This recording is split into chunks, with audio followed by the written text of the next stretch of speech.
Hey now, we are getting over, and I am the Silver King, Adam Silverstein, here to lead you through these hard times.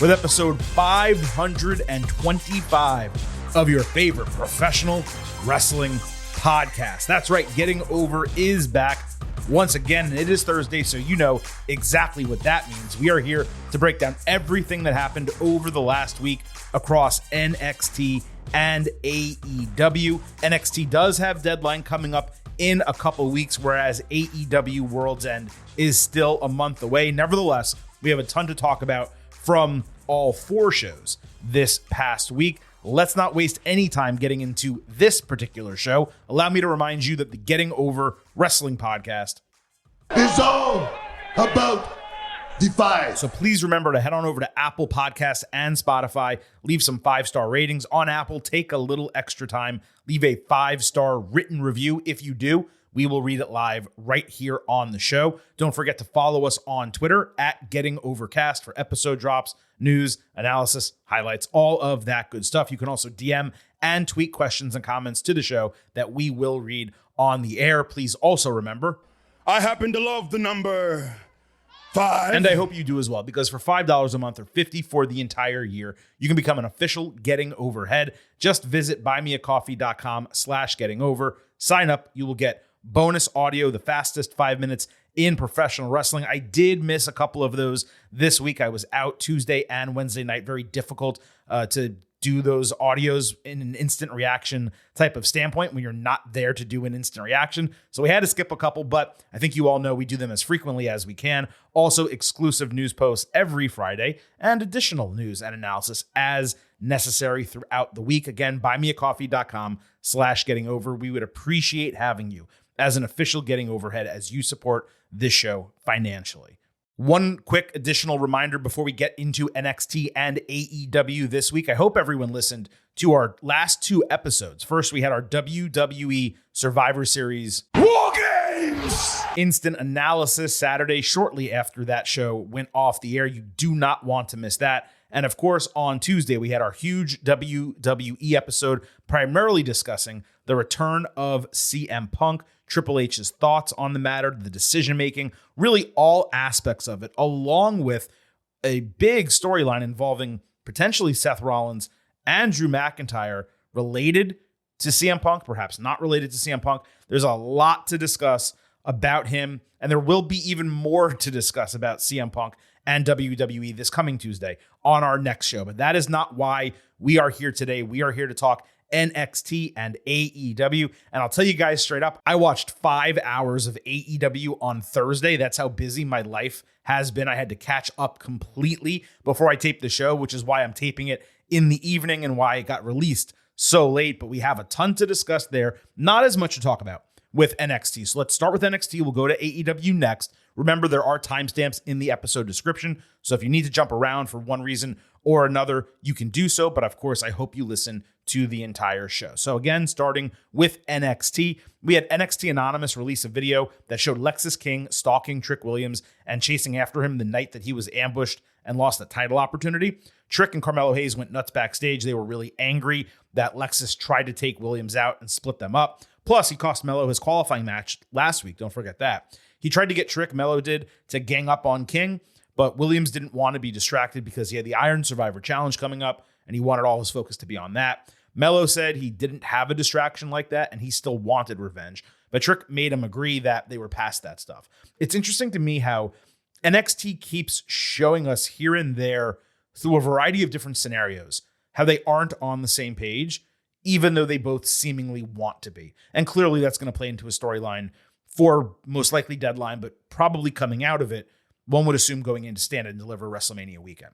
Brooks Jensen fought Lexis King. Josh Briggs was celebrating his qualification for Iron Survivor when King showed up suggesting he deserved some credit because he helped him beat Melo. But King put Briggs over. Then he tried but failed to flirt with Fallon Henley, congratulating her for her qualification as well. He next talked some shit to Jensen for not being chosen, and that led to the match. Mello left backstage in the middle of this match, so obviously he was going to interfere, which he did a bit later. Mello ran to ringside, chased by a ton of referees, and got knocked off the apron by Briggs. King caught Jensen with the coronation and got the win. It wasn't even a distraction finish. I think Jensen messed up and played it wrong. Mello screamed at Lexus after the bell, but nothing really came of it. This worked. It wasn't unique or anything, and I didn't understand. Why is it when Mello was running into this match, there's people trying to stop him, but when Lexus King ran in last week, no one tried to stop him? That doesn't really compute. It should be equal every single time. Wes Lee, Johnny Gargano, Bronson Reed, and Cameron Grimes had a fatal four-way match, which was a North American Championship qualifier, or really an eliminator in many ways, for Wes Lee specifically. Wes needed to win in order to fight Dominic Mysterio for the title, but if he lost, he would never be able to challenge for it again. The three main roster challengers all got video packages before the match. Lee said it was high risk, high reward, but it was well worth it. Everyone teamed up to take out Reed, but Bronson Uranagi'd Wes into Johnny. Then Gargano did a tilt-a-whirl, pushing Grimes' face right into Reed's crotch. It was really loud, and there was a funny holy shit chant that came from the crowd when that happened. Grimes did a double hurricanrana of Leon Gargano as they dodged each other in a huge sequence, with Wes hitting Bronson with a tope suicida through the corner outside. Gargano then hit 3 tope suicidas, taking out each competitor with a really sick sell by Grimes. Wes jumped off Johnny's back for a Meteora on Grimes, only to get caught doing the same to Reed, who had a Death Valley driver. Bronson then got all 3 guys on him, hitting a triple Samoan drop fall-away slam. Really cool spot. The faces combined for a triple powerbomb of Bronson off the ropes. Wes and Grimes botched and then hit the Spanish crossbody. Reed hit a buckle bomb and sentons before throwing Lee off the top rope into the faces. Ivar suddenly ran in out of nowhere. He stopped the tsunami. They battled to the back. Grimes then caught Gargano with cave-in, only to immediately eat cardiac kick when standing up, with Wes Lee getting the win. This was a hell of a match and a terrific main event. Not only that, the continuation of the Raw storyline with Bronson and Ivar, it made me feel better about how that went on Monday, even though still I did not like that match during Raw. But it was a smart way to take Reed out of this, and the ending sequence with the consecutive finishers, that was immensely smart. The one problem is that this was almost certainly far better than the deadline match we are going to get for the actual title. You know, I don't love that. I always like the big match being, or the best match being the big match, I guess is what I'm trying to say. Gargano was the MVP here. It was notable. His arm was in a sleeve. Hopefully it's not a serious injury. Grimes was also fantastic, which makes it frustrating, of course, that he's used so inconsistently on SmackDown. And when he does get used, he gets 5 minutes. All in all, this was an excellent main event. It was better than every non-War Games match on Survivor Series, and it was the best match of the week for any brand on television. 4.25 stars and an A. Ilya Dragunov fought Nathan Frazier backstage in a lounge. Frazier and Axiom were discussing the Dragunov Baron Corbin package from last week, with Frazier saying he's not sure he would sacrifice as much as Dragunov has. Ilya overheard him and took it as disrespect, so they got into an argument that led to a match. As they were talking, we saw Boa and Dante Chen in full face paint. Frazier got his soul suplexed out of his body, but avoided Constantine's special and hit a flip-over inverted DDT. Dragunov then avoided Phoenix Splash, hitting a powerbomb and the H-bomb. He gave up on the cover, though, and hit 2 more H-bombs while screaming in Frazier's face during the 1-2-3. He literally looked like a dragon breathing fire at this guy, right on his victim. Dragunov yelled more after the bell. Frazier sold it like absolute death, but Dragunov did offer a hand because they're both baby faces. But before Frazier could take it, Corbin interrupted on the Titantron, basically saying his life being better is factual and he can't argue with that. Corbin said his goal was to have everything and leave Dragunov with nothing, and he'd even fly him first class back home to Germany. This video was one of the best things that Corbin has done in years. Meanwhile, Ilya is just top tier in every possible way. We were 80 minutes into NXT at this point, and these back-to-back segments were easily the best part of the show. Did not expect I'd actually be hyped for a match between these two, but here we are. This is going to be a worthy title match on Deadline. And by the way, yes, for anyone questioning, I'm pretty sure the deal with Dragunov is that he is Russian, but moved to Germany, emigrated to Germany, and his family lives in Germany. So I think that's the situation of why they kept bringing that up. Lyra Valkyria backstage put over the Iron Survivor qualifiers when Henley came up, telling her that she would come out on top. Then a refreshed Tatum Paxley creepily showed up behind a curtain saying it didn't matter who won because Lyra would beat them. Neither woman seemed to really recognize her or care, but it was obviously Paxley doing like a deeper goth type of gimmick. Been a while since she's actually gotten TV time. I've seen her once or twice on Level Up. I don't watch that regularly, but I've seen clips. She looked pretty damn good. So interested to see whether she's actually improved significantly in the ring, and adding her to this division would certainly be something positive. Tag Team Championship, D'Angelo family against Angel Garza and Humberto Carrillo. The champions attacked on the ramp with Stax hitting a tope con hero early. Much later, the challengers came back with a Doomsday-style missile dropkick powerbomb. Stax then ate a low blow while distracted, plus a double underhook pile driver, but he kicked out with a low blow Roman Reigns style. The family then hit bada bing, bada boom for the win. Fun match, expected finish given the family just won the titles back. I would have preferred this to go down at Deadline with a title change, but obviously that's not the plan. Just curious to see what they bubble up for that show. Eddie Thorpe fought Braun Breaker in a men's Iron Survivor qualifier. Breaker basically dominated this entire match and won with a spear.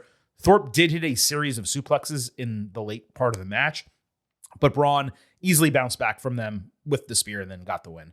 Definitely the right move having him in the match. I don't remember how the qualifiers went last year, but they've been real lackluster this year across both the men and the women. Kalani Jordan fought Kiana James in the women's Iron Survivor qualifier. James hit the 401k but didn't go for the cover as Roxanne Perez started ringing the bell. Jordan caught James blind with a kick and then hit her a perfect split-leg moonsault for the win. Match was strong. It was a good look for Kalani, but the finish lacked in intensity because the bell ring was odd and it just took the crowd away from it. I'm not sure Kalani is the right call for this match. She's still immensely green, and you really want strong wrestlers in a match this complicated, but they do practice them, so I'm sure she'll come across well. Roxy back in the locker room was proud she cost Kiana her shot, only for Ava randomly to inform her there'd be a last chance qualifier next week. Good. Perez got all excited about that when a random woman told her that James would absolutely destroy her and beat her. That led to a scuffle with Kiana jumping in, and then it all just kind of got cut off. The acting here was awful, but good to hear that there's a chance for Roxy to get into this match. She does need to be involved. They also did a brawl in the parking lot to end NXT. That was way better than this in every possible way. I almost wish like Roxy was informed in an interview about the last chance qualifier, and then they attacked each other in the parking lot to end the show. It just would have been much easier. Alpha Academy cut a group promo backstage, angry at Metaphor, given how the Heritage Cup transpired. They challenged to a 6-person mixed tag team match for next week, which Metaphor later accepted. This will be fun. The factions have worked together really well to this point. Andre Chase held a Chase U press conference saying his statement would be limited because there's an ongoing investigation into suspicious and illegal activity such as gambling and misuse of university funds, which has landed Chase U in debt. Chase admitted all the allegations are true, and he would do whatever he can to rebuild the university's reputation and ensure it stays open. This was less interesting than I actually expected, given all the build, but we're going to have to see where it goes. I would probably pop if they do a play on like The Hangover and have Duke Hudson win all the money back with his poker skills, because obviously that was his old gimmick. So he like puts back on like the jacket or whatever that weird thing he was wearing. They do poker. He wins a bunch of money. Maybe it's at a D'Angelo family underground poker room or something like that. That would be cool. I don't know if they're going to do that. It just makes a lot of sense, and I do think that would be funny. Joe Gacy published a video. He was clearly shooting from underneath the ring, saying people think he's lower than them, so he needed to get a better perspective. Gacy said being beneath people is where he's wanted, and it's hard dealing with his new perspective, but he wouldn't wish it on his worst enemy. I'm not sure why this version of Gacy is hitting for me more than the others, but this was an extremely unique, really inventive promo given the location. It's still just word salad, though, coming from him, and that's the only thing preventing this from being even more interesting. We had Carmen Petrovic against Ariana Grace. Petrovic got a karate promo before the match. It was fine. Gacy popped out from under the ring during this match and stole the ring bell, running backstage. Grace eventually won via distraction with a thumb to the eye over the referee's back and a simple like front slam out of a fireman's carry. I think it was Wasteland, Wade Barrett's finisher, if memory serves. Gacy rang the bell manically in the crowd after the count, and Ariana looked back at him seemingly confused. Interesting enough, weird to do 2 gimmicks with the ring bell in the same show. The match was nothing special at all. They're both immensely green. So look, that's NXT this week. A good episode, a bounce back from the taped episode. I forgot if that was last week or the week before. Solid, worth watching. You know, there was a period of time where NXT was running immensely hot.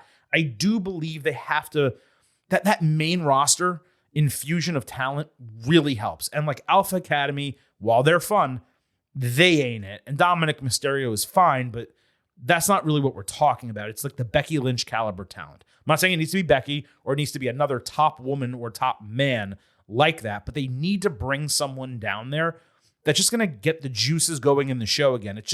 It's lost that. And it even when that main roster talent was there, like when Becky Lynch was down there, even when she didn't show up on the episodes, the shows were still really, really good. The last couple of weeks, they're just losing something. And I think it's largely because they're trying to infuse a lot of new names and faces into the show. And when you're doing that, naturally the quality is going to go down because you're putting more developmental talent in and you're removing developed talent that is coming out. And obviously there have been multiple main roster call-ups of late. So NXT just kind of needs to find its groove a little bit again. It's still a good show, but it's not running as hot as it was a couple months ago. That's pretty much what I'm trying to say.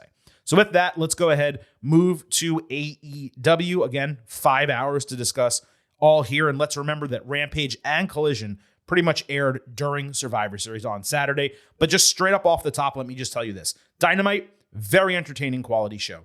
Collision and Rampage, it felt to me like a total waste of 3 hours of my life. Like both shows. And Rampage was worse than Collision, but neither was worthwhile. So let's go ahead and get into it. MJF came out 45 minutes into Dynamite, still limping with a cane, saying he doesn't like Samoa Joe but respects him because he didn't join AEW to line his pockets but improve the company. He talked about Joe being dominant in TNA and then said his talents weren't recognized and he wasn't afforded a chance to be champion in WWE, which got light boos. I will address that ridiculousness in a moment.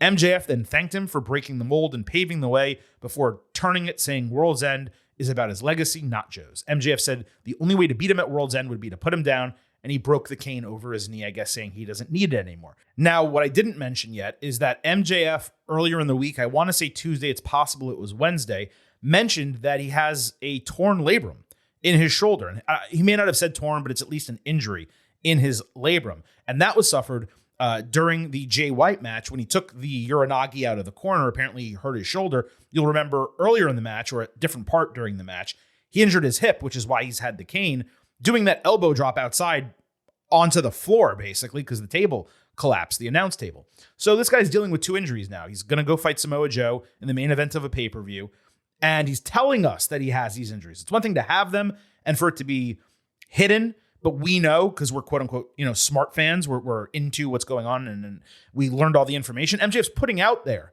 that he has a torn labrum. Now, maybe it's real, maybe it's sympathy, for kayfabe, we'll find out. But what we're now knowing going into this match is MJF is going to fight Samoa Joe. The Devil is out there and he has two major injuries. And let's remember, he did the entire Jay White match on one leg. So now if he beats Samoa Joe the same way with all these obstacles, we may have the continued issue going on is what I'm trying to explain to you.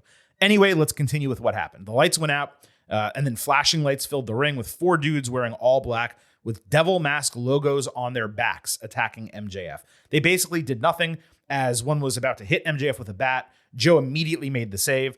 The screen then froze and went completely black in a huge production mistake before words were typed on the screen. In the shadows, our game begins. Next week, MJF and Samoa Joe, will you face the unknown in a tag match? Are you a hero, Max? Joe yelled at MJF to relax and not accept the challenge because he wants him fresh and 100% for the match, as he stated last week. MJF didn't listen. After the break, commentary told us that this group clearly has access to AEW's audio and lights. Yeah, clearly, we saw that happen. Okay, one thing at a time. MJF putting over Joe was cool because Joe deserves to be put over. He deserves as much recognition as possible. He's awesome. But Joe didn't really break down any doors like MJF was suggesting. There were large, non-bodybuilder, small guys, height, weight, whatever the case, non-bodybuilder guys who broke through before him, champions included, and there have been plenty after him, and they weren't because of Samoa Joe. He's amazing. I want to be very clear. He's great, but it was an exceptionally weird promo concept to give him credit for all of that. The WWE line was not only unnecessary and tribalistic, it was completely incorrect. Joe is a multi-time NXT champion. On the main roster, he had a top title feud with Brock Lesnar and was in multiple other world title matches that even main evented pay-per-views. The only reason his career in WWE went off the rails was because of multiple injuries in succession. And then eventually he came back. He was doing something really cool in NXT, and WWE and Vince McMahon did the whole slate of pandemic releases. And he was injured in NXT, I believe, at the time as champion, so they released him again. His release from WWE was idiotic, no doubt. All the criticized releases that I discussed over the years, Swerve and Samoa Joe are, I want to say 1 and 2 on the list. There's probably someone else I'm forgetting, but they're at least both in the top 5 of my heaviest criticisms. And I'm pretty sure they're 1 and 2, Swerve being number 1. So I'm in agreement that WWE releasing him was stupid, but he was absolutely afforded a chance to be a champion in kayfabe. And in reality too, he was a main eventer. He was right there with the rest of the champions. His talents were absolutely recognized in WWE. So that's just pure, unadulterated bullshit from MJF right there, trying to get a cheap pop by shitting on WWE. As for the content of the promo, MJF is a babyface. It's beginning to lose me. He's just nowhere near as compelling as when he's a full heel. Putting over AEW and his upcoming opponent and making like snarky babyface comments, it's like using 20% of his abilities.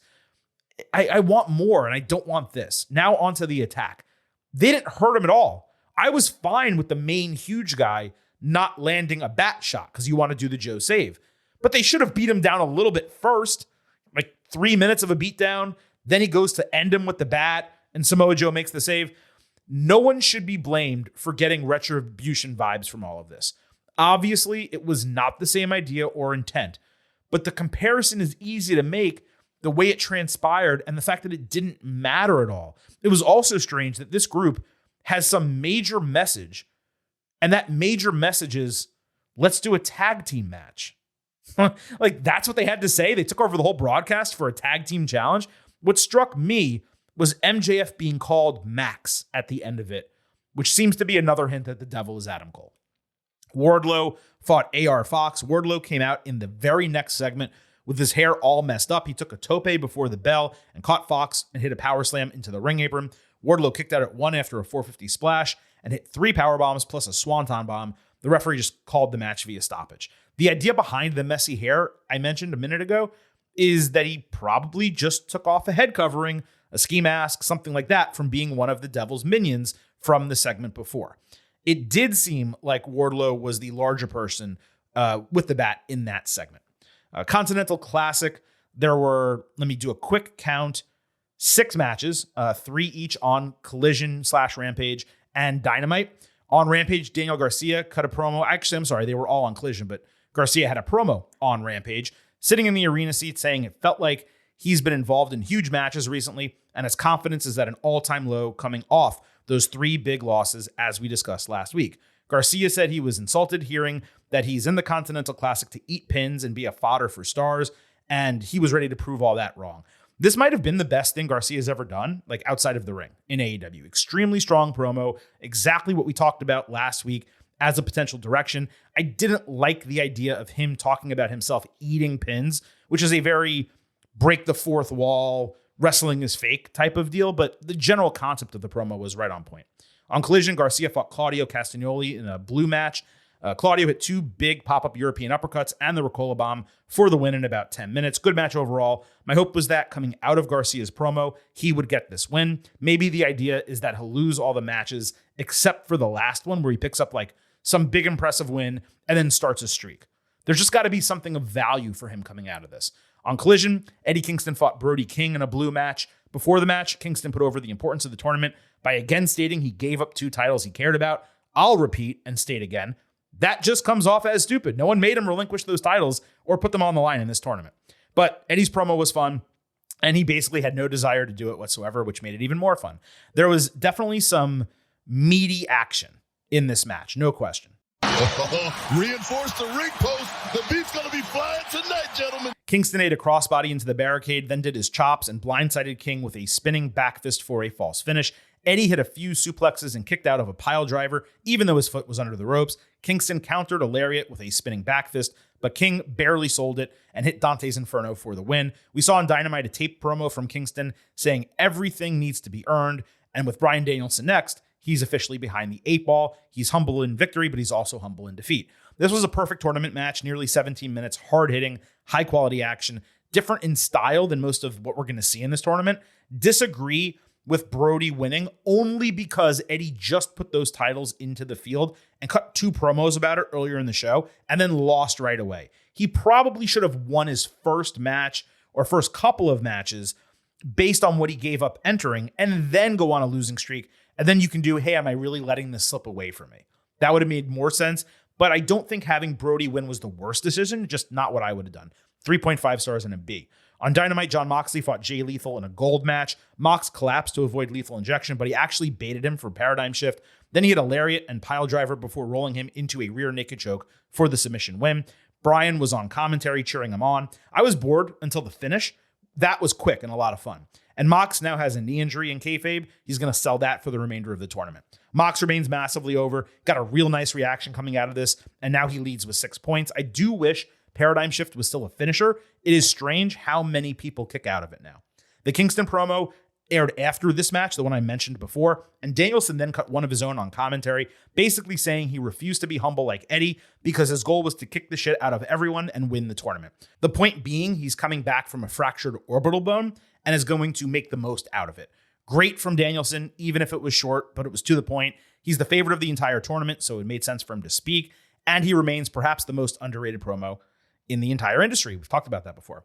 On Dynamite, Mark Briscoe fought Roosh in a gold match. This was immensely hard-hitting, actually surprised me. Briscoe hit the froggy bow, but Roosh caught him with a toss suplex into the corner, a huge elbow to the face, and bull's horns for the win. Really fun, 3.5 stars and B. Nothing much to take away from it. On Dynamite, Swerve Strickland fought Jay White in a gold match. This was the main event. Swerve showed out with a nice athletic sequence ending in a delayed vertical suplex. He snapped White's arm backward. White tried cheating. Swerve caught him with house call and a swerve stomp for a false finish. He came back with Blade Runner, but Swerve rolled outside to prevent a cover. Swerve then countered Blade Runner into a really tight cover and got the win. Excellent match. The right winner. Swerve now joins Mox with 6 points atop that gold leaderboard, I guess you want to call it. Swerve does not have to be undefeated, but he should win the vast majority of his matches in this tournament, especially while he's on an upswing. White just lost to a one-legged MJF, so him losing here was totally fine. Seems like we might get a psychotic break storyline with White coming up, which would make a lot of sense because he's taking multiple losses. Any other result here, meaning Swerve not winning, would have been ridiculous. Solid main event, the best AEW match of the entire week by a large margin, 4 stars, A-. On Collision, Killswitch squashed the boys in 80 seconds with a lariat. His mask and shoulder pad was now black and silver. He took about an hour trying to do a concerto when Adam Copeland's music hit and he ran in from behind, hitting Killswitch with like 10 chair shots to the back before ripping off a steel pole from a chair and doing a crossface for 5 seconds, then hitting a concerto. As Copeland celebrated, cameras showed Killswitch actually rising up, so Copeland hit a stomp onto the chair and a second concerto. Copeland remained enraged backstage, saying the concertos were Christian Cage's fault, and his own ego cost him their friendship, and he screamed into the camera more and more. He said he'd take the TNT title because it's the most important thing to Christian, and challenged him for Dynamite in Montreal next week. Copeland did look cool here. He was all enraged, wearing black leather, kind of badass. It seems like a pretty quick turn for Killswitch and Nick Wayne to already be taken out with concertos, but they're building for this match, and they want Christian to look vulnerable, so it makes sense. The promo backstage was far better than what happened in the ring, but it also went on about like 90 seconds too long. It was really repetitive. Should be a hot match in front of a hot crowd next week. I don't think Copeland's going to win the title, but we will find out. On Dynamite, Christian called out Copeland for a confrontation with 5 weak-ass security guards around him. When Copeland came out, Cage pushed them away and said they won't make it to Montreal in a match because he's sorry. Hopefully I got the Canadian accent right there. Christian said he's not apologizing because he's alone now and screwed up Luchasaurus' name. He called him Luchasaurus instead of Killswitch. He called them the greatest tag team and talked about Copeland having a single mother with no father figure, saying their brothers and his father filled that role for Copeland. He pulled on the heartstrings further, saying they should team up again as Copeland's mom wished before she died. Christian then did the worst belt shot attempt I've probably ever seen, only to get caught with a low blow by Copeland. He said the title would come home, and then he said, "Go fuck yourself," which aired in full on TBS because censors missed it by a full 10 seconds. It was one of 6 or 8 production errors on Dynamite on Wednesday. Nice segment overall. Very cheap pop with the curse. Largely went as expected. I'm just tired of the meandering Christian segments, and I have been for months now. But that said, I definitely understand why some of you like it more than I do. On Collision, Don Callis backstage with Powerhouse Hobbs said he's in Mensa with 173 IQ and can't figure out how Chris Jericho and Kenny Omega got a tag team title match. I mean, look, I criticize AEW's booking plenty. They explained this crystal clear on TV, so I don't know what he's confused about. Callis said all he needed to take them down was Hobbs, who repeated that he's big, black, and jacked. I thought they were doing something different with Hobbs and like making him cool, but he's literally in the exact same role as he was before, just repeating a different catchphrase. Also, what happened to the rest of the family? Like, shouldn't Hobbs be teaming with Kyle Fletcher or Konosuke Takeshita or someone?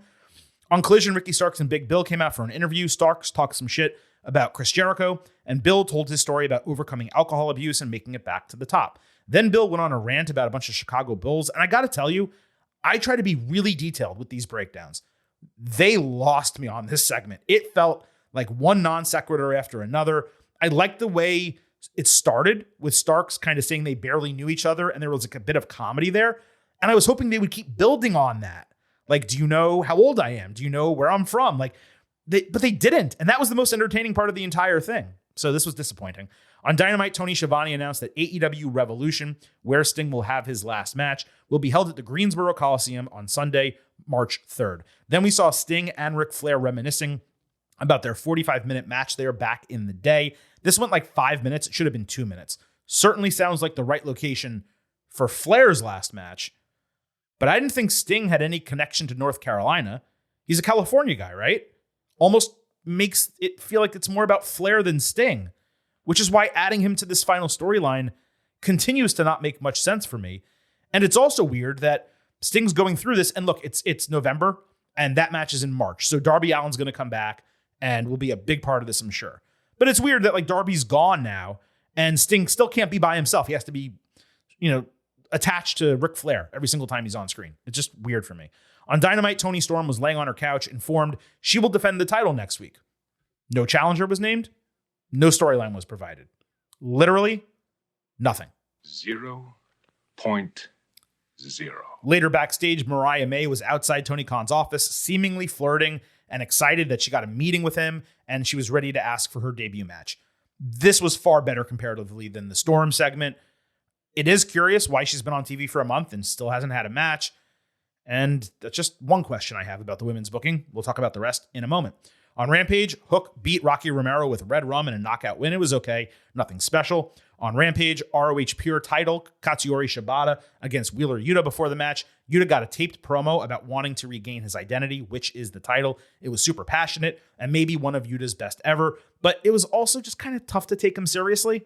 Maybe that's just me. Wheeler pushed Shibata into the referee, hit him with a low blow, and then a spike DDT plus the seatbelt cover to win the title. Shibata hesitated to do the Code of Honor handshake after the bell, so Yuta just straight up kicked him in the balls and then hit a second spike DDT. Hook came out after the bell for the save, and then Tony Schiavone gave him a Sting announce. It's Hook! And I was just like, are you fucking kidding me? The match was fine but unspectacular. Booking makes it okay, I guess, because Shibata had to run back to Japan for a personal reason. Gives him a clear case for a rematch when he comes back, but they're also basically doing like the head injury story that caused him to retire in the first place, which makes it immensely heelish by Yuta. That's a positive. The crowd didn't really seem to care much, or maybe they didn't even pick up on the scenario. It was something like that. On Collision, Commander and Gravity fought House of Black. I wonder how this match went. Commander did his tightrope stuff. The heels got knees up on simultaneous high-risk moves. They hit stereo knee lifts and then methodically picked both guys apart until Buddy Matthews hit a stomp for the win. Not much else to say here. On Collision, FTR defeated the Righteous with Shatter Machine. They got time, and the wrestling was fine, but it was unspectacular. Malachi Black then started cutting a promo, walking out into the crowd, saying no one was coming to their aid. Not Cesaro. He messed up. He meant to say Claudio. And not CM Punk. Ironic that this aired alongside Survivor Series on Saturday. So CM Punk actually got mentioned on WWE and AEW on the exact same night. The lights went out. Some weird lights then went on in the ring, and the heels were gone. This was definitely something that happened on Saturday night. Feud should be great from a match standpoint, high work rate, but we're going to have to see if they make it compelling at all. On Collision, Keith Lee fought Lee Moriarty. Back from commercial, Keith won with Big Bang Catastrophe. This played into the Shane Taylor story as Moriarty joined his promotions group. Keith put Moriarty over after the match backstage, but said he's focused on taking care of business. I thought they had dropped this storyline for Keith, but I guess not. They just need to end it now. Match was actually disappointing, given their talent level, but I'm worried about Keith's long-term ability to actually compete in matches that matter going forward. On Rampage, the Kingdom beat two jobbers in 70 seconds with a frog splash. They cut an awful promo about Roderick Strong and again claimed MJF is the devil. Zero interest in these guys. On Rampage, Chris Statlander beat Diamante with a discus lariat after Diamante dominated the whole match, and Mercedes Martinez coached her up throughout. The heels attacked after. Willow Nightingale made the save. Pretty standard. On Rampage, there was a TBS title match. Julia Hart against Lady Frost. Change the champion, keep the booking. Julia won with Heartless against a non-contracted talent that got a title match for no reason whatsoever. Absolutely dreadful. And then on Dynamite, another TBS championship match. Julia Hart against Emi Sakura. House rules, though. Commentary said that Julia announced she would use these rules on Collision. I missed that, so that's on me. Or they're lying and they didn't actually say it. The gimmick this time was that she could not win via submission. Let me point this out. Emi Sakura was 0-9 in AEW TV singles matches this year. Yet she got a title shot out of nowhere. Hart avoided a moonsault and locked in Heartless with Sakura tapping. Because that could not end the match, she gave her a forearm to the back of the head and completely missed a moonsault with Sakura way too close in the corner for her to actually hit it. So let's just wrap up the women's division booking across 5 hours of AEW television this week. We got 3 short matches, none of which had any build. 2 of them were title matches featuring challengers that neither deserved shots nor had any reasons to get them in kayfabe. We got 2 short backstage segments adjacent to Toni Storm, who neither has a challenger for her title nor a storyline to build her title. It's the same thing over and over and over.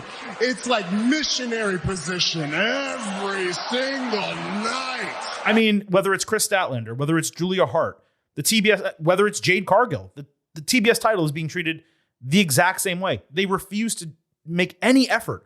And then you have a new women's champion and you're not building number 1 contenders for that title. It's a pile of shit, the women's booking. That is one big pile of shit. On Collision, Darius Martin and Action Andretti were cutting a promo backstage that was literally interrupted by an NBA commercial. Then it came back and Dante Martin returned and it cut to a Fernando Richer commercial. I don't even know how to say that. So I just assumed they were a trio. And yes, AEW did re-air it later in the show. But I mean, again, I mentioned there were 8 production mistakes across Dynamite and Collision this week. This was one of them.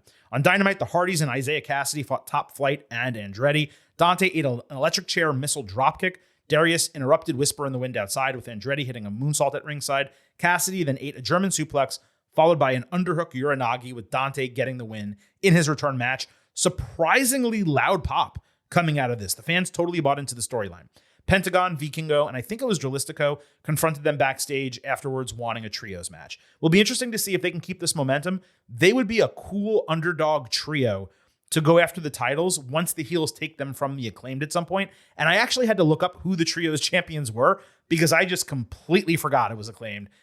They've been off TV, and even when they were on TV, they were just in bullshit trios matches. So there you go. Guess what? The Acclaimed are still AEW trios champions. And folks, look, that's it for this week across NXT and AEW. I told you it was not a massively eventful week. Next week will be more so. We'll have an NXT Deadline Ultimate Preview, which of course will be huge and will cover everything in the world of AEW. That is next Thursday, of course. First, before that, on Tuesday, we will be back with your next WWE episode. Clearly, there will continue to be a ton to discuss there. So a 2-episode regular week, plus we will have your NXT Deadline instant analysis coming as soon as that show goes off the air Saturday night. So it'll be a 3-episode week in total. All of that coming up next week, right here on the Getting Over Wrestling podcast. On the way out, let's hit you with some of those reminders. First, that this podcast It's all about Defy. So please remember to head on over to Apple Podcasts and Spotify, leave some 5-star ratings on Apple. Take a little extra time, leave a 5-star written review. If you do, we will read it live right here on the show. And I know we already have one because it's on my paper, and we will discuss that on Tuesday. Please also don't forget to follow us on Twitter at Getting Overcast for episode drops, news, analysis, highlights, all of that good stuff. You can also DM and tweet us questions and comments for the show. Didn't have time today. Also didn't really get any for AEW this week, but we'll make sure we get plenty on the air next week. Please also remember, I happen to love the number 5. and I hope you do as well, because for $5 a month or $50 for the entire year, you can become an official Getting Overhead. Just visit buymeacoffee.com/gettingover. Sign up. You get bonus audio, the fastest 5 minutes in professional wrestling, instant reactions to the major television shows, and exclusive news posts every Friday, plus some extras here and there. Again, buymeacoffee.com/gettingover. Thank you all for listening to this edition of the Getting Over Wrestling Podcast.